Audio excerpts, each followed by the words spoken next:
புகழ்ந்த பெரியோர்களே, என் பெற்ற தாய்மார்களே, ஆண்டு உள்ளம் கொண்ட சகோதர சகோதரிகளே, மாணவ மணிகளே, மரியாதைக்குரிய காவல்துறை அதிகாரிகளே, ரசிக பெருமக்களே, பொதுமக்களே, உங்கள் அனைவரையும் எங்களது கலைக்குழுவின் சார்பாக வருக வருகவென்று வரவேற்கின்றேன். இந்த நாடக கலையை வளர்த்த தவ திரு சங்கரதாஸ் சுவாமிகள், சூடியூர் கனகசபாபதி அவர்கள், நமச்சிவாயபுரம் என்.எஸ். வரதராசன் ஐயா அவர்களின் பாதம் தொட்டு வணங்கி, சிவகங்கை மாவட்டம் தஞ்சாவூர் M.K. முத்துச்சாமி ராஜநடிகரின் மகனாகிய சமயக்கருப்பு ஆகிய நான் மாமன்னர் அரிச்சந்திரன் பாத்திரம் தாங்கி உங்கள் அன்பையும் ஆசியும் பெற உங்கள் முன்னால் வருகிறேன். நன்றி, வணக்கம்.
என்னை இந்த நிலைமையிலே கொண்டு வந்து நிறுத்தி வைத்தாயே இறைவா. பொய்யது உரைக்க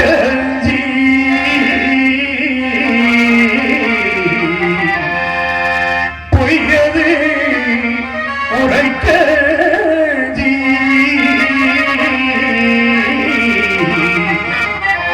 பாவினான் புவிதனிலடிமையா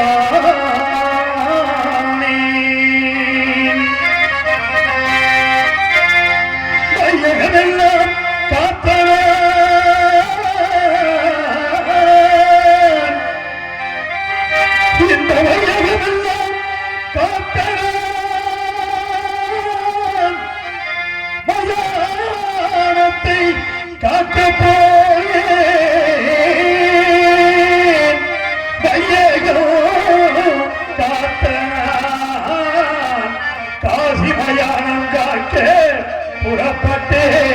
தெய்வமே தெய்வமே சிவமே தெய்வமே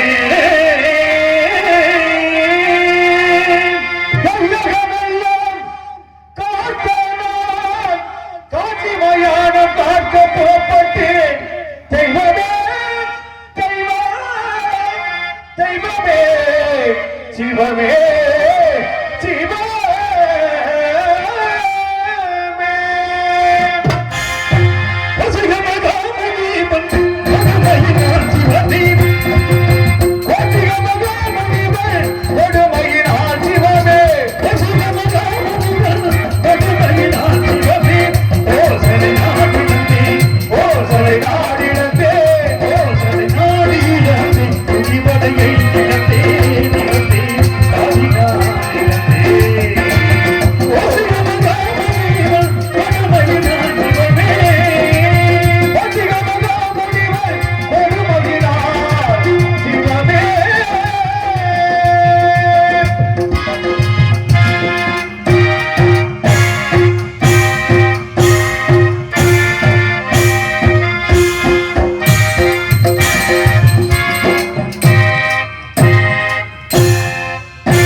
நெறிமுறையோடு ஆட்சி புரிந்தேனே ஆண்டவா, தான் நான் செய்த குற்றமா இறைவா.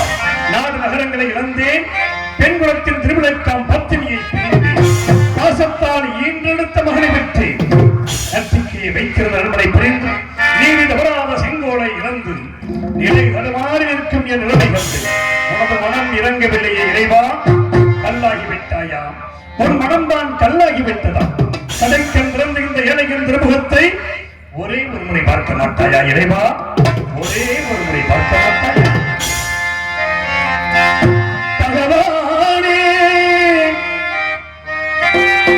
பகவானே பகவானே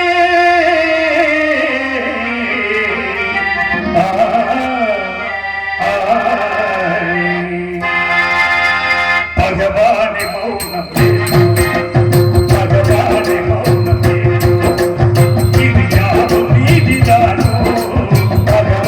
Oh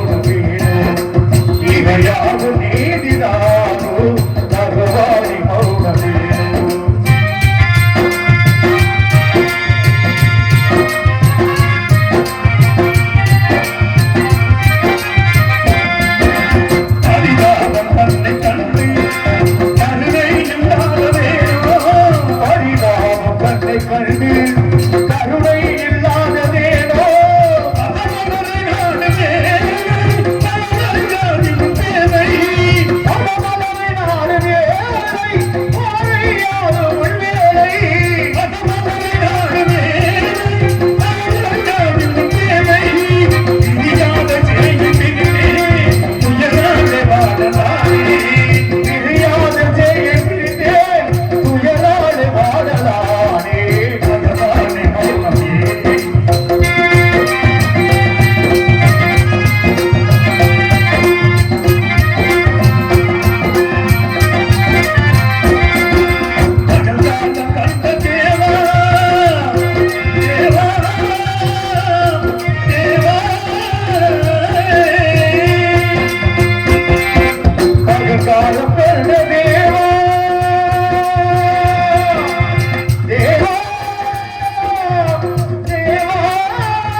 செய்தாய் அடையாத சூளை காத்து துணையாமல் பாதுகாப்பாய் அடையாத சூளை காத்து துணையாக பாதுகாப்பாய் அடைகாணும் வேலை தன்னில் இசை மாற செய்யலாமோ அடைகாணும் வேலை தன்னில் இசை மாற செய்யலாமோ பகவானி பௌர்ணமியினும் இது யாவும் நீதிதானோ பகவானி பௌர்ணமியினும் பகவானி பௌர்ணமி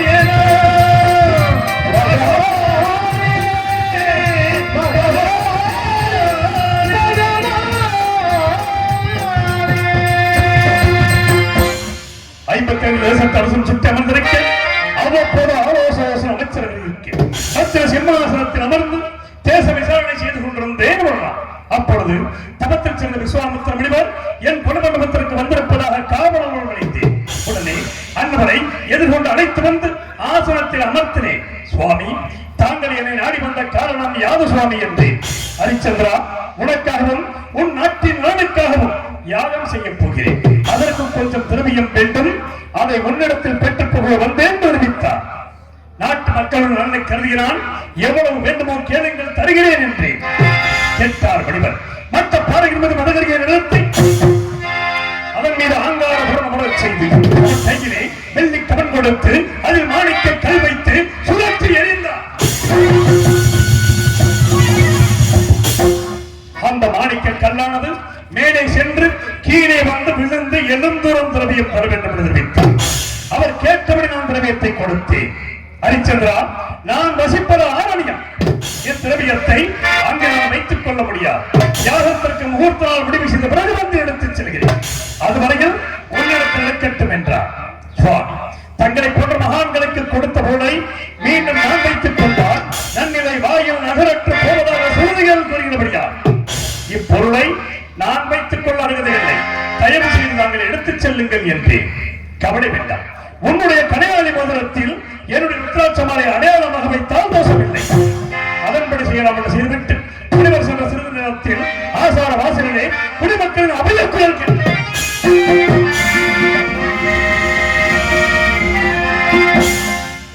சென்று பார்த்தேன். குடிசனங்களே, உங்களுக்கெல்லாம் என்ன நேர்ந்தது?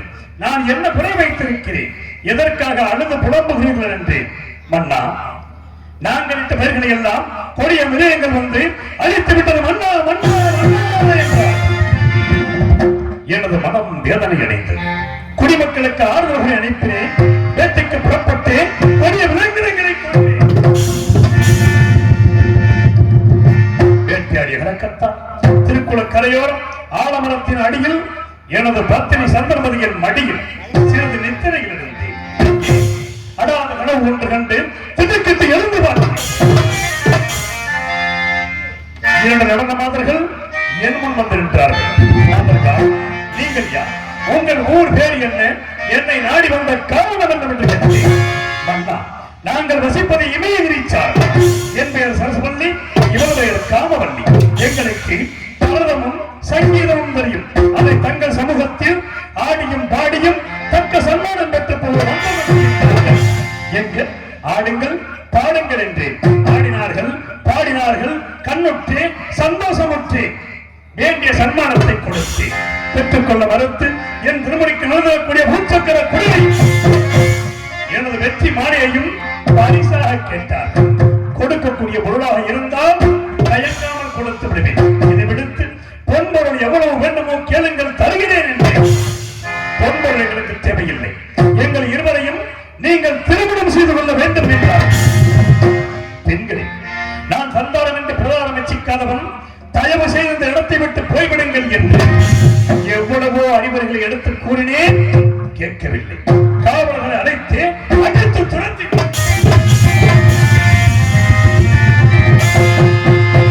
மாதர்கள் நேரத்தில் விஸ்வாமித்திர வடிவம் கட்டும் கோபத்தோடு வந்து என் திருவடியை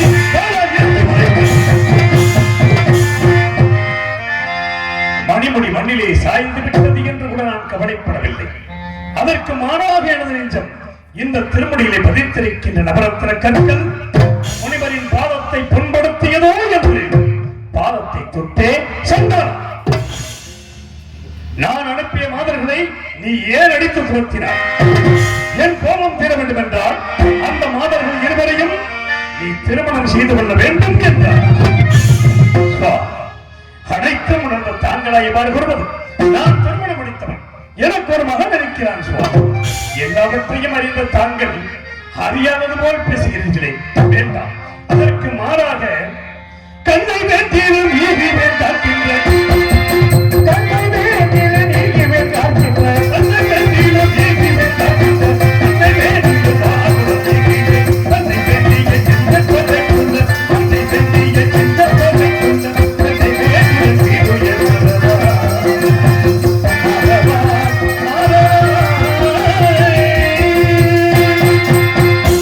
கண்ணை வென்றிருக்கிறேன்.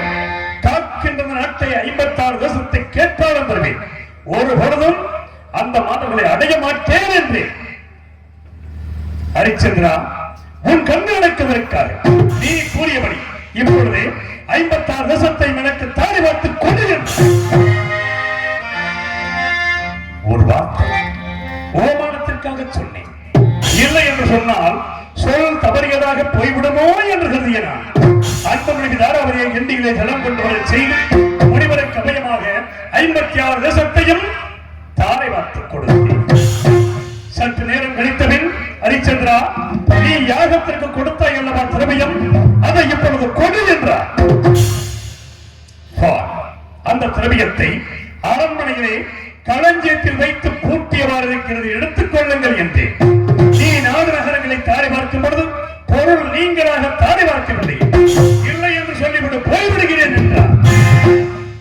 இல்லை என்று சொல்ல மாட்டான் இந்த ஹரிச்சந்திரன். எனக்கு ஏதாவது ஒரு மணி கொடுங்கள், தவணைக்குள் தங்களுக்கு சேர வேண்டிய தலைமையை நான் கொடுத்து விடுகிறேன் என்று ராஜகர் 48 நாட்கள் தலைமை விடுவேன். தவணைக்குள் நட்சத்திரங்களை உடனடிப்பு வைப்பேன், அவரிடத்தில் கொடுத்து விடு என்றார். நான் சம்மதித்து இந்த நாட்டை விட்டு போவதற்காக ஒரு அடி எடுத்து வைத்தேன். ஹரிச்சந்திரன், நாடு நகரங்களை கொடுத்து விட்டேன், பொன்பொருள் தருவதாக தங்களுக்கு வாக்கு கொடுத்திருக்கிறேன். மீண்டும் நான் என்ன கொடுக்க வேண்டும் சொல்லுங்கள். உன்னை இந்த ராஜபடியில் இந்த நாட்டை விட்டு போல நான் சம்மதிக்க மாட்டேன். நான் கொடுக்கும் காவி வஸ்திரத்தை அணிந்தான் நீ செல்ல வேண்டும் என்றார். நாடு நகரம் எனது உயிரிழ மேலான குடிமக்களை எல்லாம் நான் பிரிந்து செல்ல போகிறேன். எனக்கு இந்த ராஜமடியா பிரிவு தாராளமாக கொடுங்கள் என்று கூறிய நான்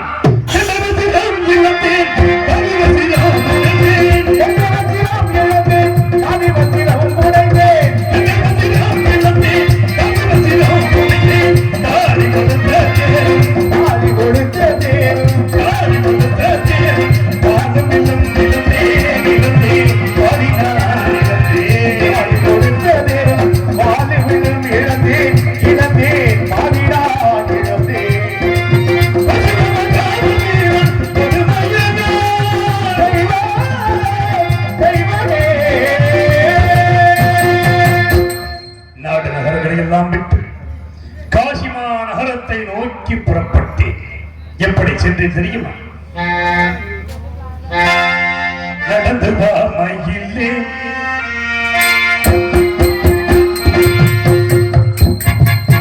நடந்து வா மயிலே,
நடந்து சென்று காசிமா நகரத்தை அடைந்தேன். கடல் தீர்க்க வழியொன்றும் தோணவில்லை. பொழுது முடிந்தால் 48வது நாள், முனிவருக்கு செல்விட பொருளை கொடுக்க வேண்டிய கடைசி நாள். என்ன செய்வேன்?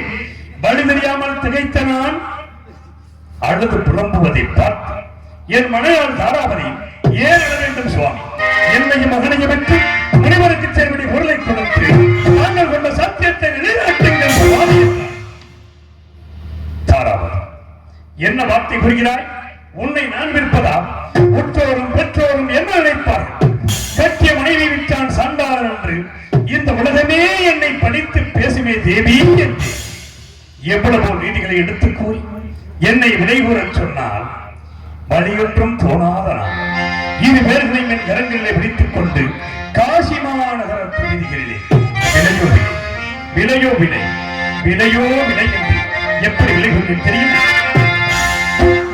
விலையோ விலை என்று கோருகின்றேன், விலை என்று கோருகிறேன், விலையோ விலை என்று கோருகின்றேன், எத்தன் பணவிலை கோருகின்றேன், விலை என்று கோருகின்றேன்,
யாருமே விலைக்கு வாங்க முன்வரவில்லை.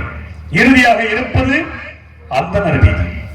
அந்தனர் வீதிக்கு மனைவியும் மகனையும் ஒரு தளத்தில் பிடித்துக் கொண்டு காய்கறிகளையும் ஆடு மாடுகளையும் விலை கூறுவதைப் போல் எப்படி விலை கூறினேன் தெரியும்?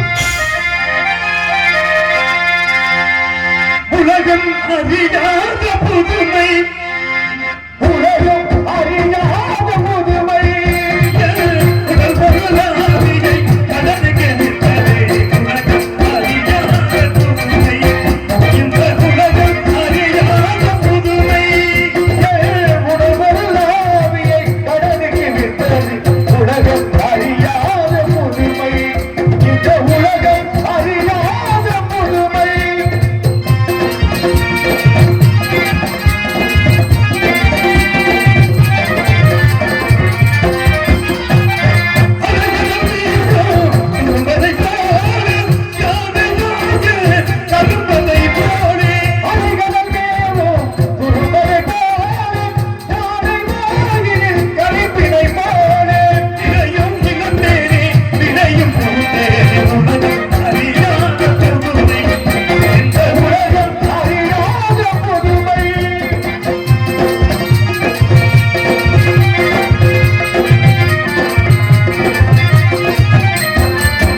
என் நெஞ்சம் மறக்கவில்லை இறைவா. அந்த பொருளை பெற்ற நான் தரகத்தில் கொடுத்துவிட்டு பட்டகடம் தீர்ந்து விட்டதை நினைத்து நட்சத்திரகர் ஓடோடி வந்தார். ஹரிச்சந்திரா, உன்னோடு 48 நாள் கஷ்டப்பட்டு வந்திருக்கிறேன், எனக்கு என்ன தரப்போகிறாய்? 16,000 பொன் கொடுத்தாருடைய, இல்லை என்றால் அந்த பொருளை முனிவனுக்கு கொடுக்க மாட்டேன், நான் வைத்துக் கொள்வேன் என்றார். இனிமேல் என்னிடம் என்ன இருக்கிறது, எதை வைத்து கொடுப்பேன் என்றேன். ஏதில்லை, நீ இருக்கிறாய் அல்லவா, உன்னை விட்டு கொடுக்கலாம் அல்லவா என்றார். என்னை நான் மறந்து விட்டேன் என்று சொல்லி அந்த மந்திரி சத்தியத்தை அழைத்து என்னையும் இந்த காசிமா நகரத்து வீதிகளிலே யாரிடமாவது விலை கூறி விட்டுவிடுங்கள் என்றேன். மனம் சூழ்ந்து விலை கூற முடியாத மந்திரியார் பூச்சியாகி கீழே சாய்ந்து விட்டார். இந்த பாவியாகிய நான் என்னை நானே விலை கூறி சென்றேன்.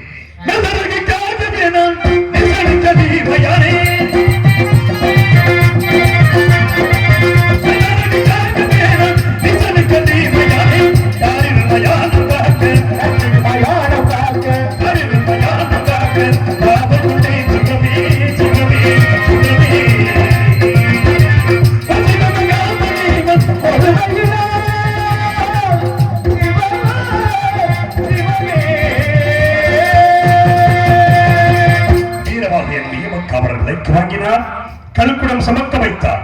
தவறை கீழே விழுந்தது, காலால் எட்டி விதைத்தார். இறந்த கண்களை அறுக்கச் செய்தார். அறுக்கும் பொழுது கத்தியானது கையிலே அறுபற்ற ரத்தம் வருவதை பார்த்து என்னை காலால் எட்டி விதைத்தார். தங்கள் பொற்பாதம் ஓடுமே சுவாமி, என்னை கண்டால் அடியுங்கள் என்றேன். என் மீது இறக்கம் கொண்டு, ஹரிச்சந்திரா, உனக்கு இந்த வீட்டு வேலை சரிப்படாது. நான் காக்கின்ற மயானம் ஒன்று இருக்கிறது. வருகின்ற தினம் ஒன்றுக்கு காற்பணம், ஒரு குளத்துண்டு, வாய்க்கரிசி ஒன்றும் வாங்கு. காற்பணம் ஒருத்தோடு எனக்கு அனுப்பிவை, வாய்க்கரிசி மட்டும் புசிப்பிற்கு வைத்துக் கொள்கிறேன். அரண்மனையிலே அறுசுவை உணவு கொண்டு வாழ்ந்த நான் இன்று மயானத்திலே பிணத்தின் மேல் போடப்படுகின்ற வாய்க்கரிசி கொண்டு வாழப்படுவது என்னை கொண்டு வந்து நிறுத்திவிட்டார். எஜமானின் கட்டளைப்படி மயானத்தை காக்க புறப்படுகிறேன். தேவா, மயானத்தை காக்க புறப்படுகிறேன்.